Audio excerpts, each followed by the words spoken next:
Halo,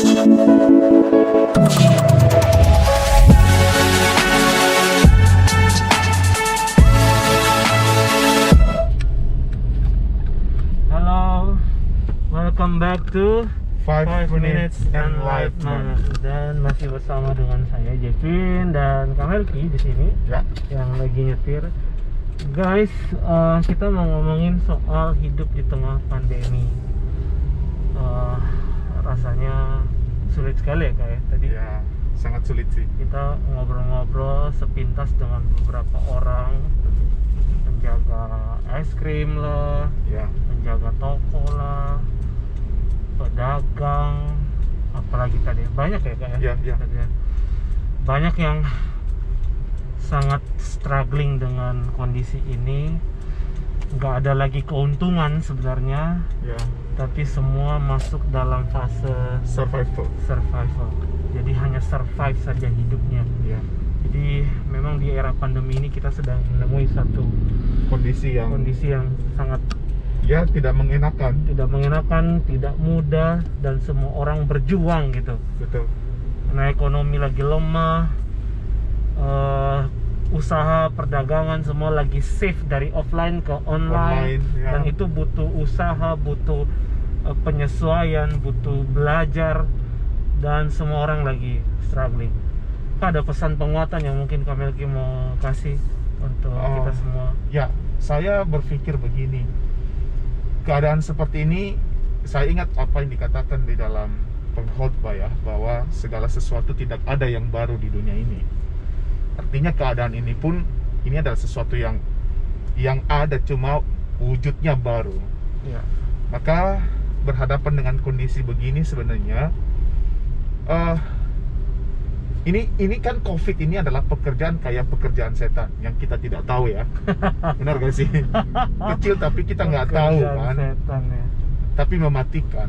Maka salah satu cara terbaik adalah kembali melihat bahwa di dalam segala sesuatu itu Tuhan berkarya, Tuhan bekerja. Ini sih mungkin kayak udah berulang-ulang ya, tapi kayaknya kita mesti tanamkan di dalam pikiran kita bahwa keadaan ini pun Tuhan berkarya kok. Ya. Dia punya karya yang Ya. sampai di titik ini mungkin kita masih belum tahu. Ya, betul. Jadi ya kembali tetap mengarahkan pandangan hanya kepada Allah Sang Pencipta. Betul. Sekalipun keadaan tidak menentu hari ini, seperti yang saya alami hari ini, keadaan saya punya tujuan satu ya, tapi kayak digantung gitu. Lalu satu doa yang saya terus panjatkan di hadapan Tuhan, Tuhan berikanlah kepadaku hati yang sabar menanti waktumu yang tepat. Menarik nih. Jadi saya pikir dalam konteks ini kita ya bolehlah kita meminta Tuhan menjauhkan kita dari keadaan ini. Tapi jangan lupa bahwa kita juga perlu meminta dari Tuhan supaya kita diberikan kesiapan hati Ya.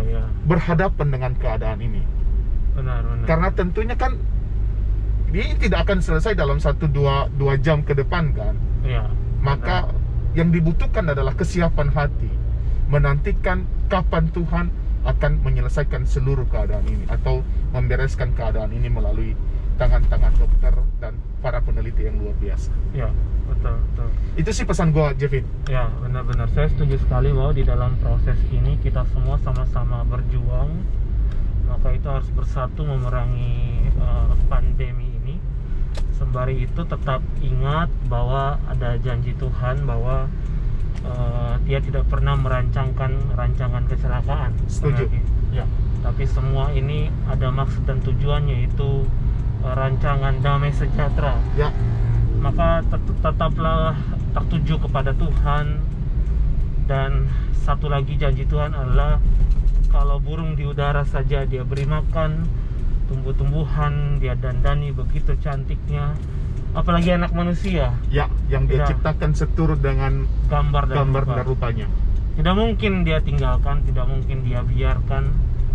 Tapi mereka yang bergantung penuh padanya akan terus mendapat kekuatan baru. Ada sukacita di tengah duka cita. Ya. Ada tawa di tengah derai air mata. Ya. Dan itulah harapan kita, itulah pengharapan kita ke arah depan sana yang mungkin kita belum bisa melihatnya, tapi kita percaya Tuhan sedang bekerja di waktu-waktu ini. Betul. Tapi juga sembari kita berharap, kita juga tidak boleh bermalas-malasan, betul ya? Betul. Ya?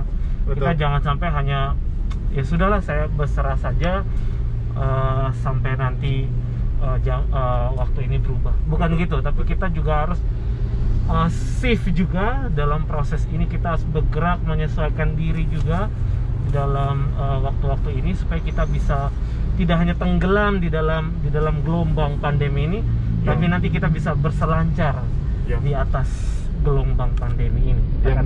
Yang tadi saya ingat itu ketika kita ngobrol dengan satu orang itu ya, Jevin ya, bahwa sekarang itu ada semacam switch dari berjualan kita offline. Sekarang itu kita berjualan secara online. Artinya di dalam keadaan seperti ini kita mau nggak mau kan dipaksakan untuk melakukan hal-hal seperti itu.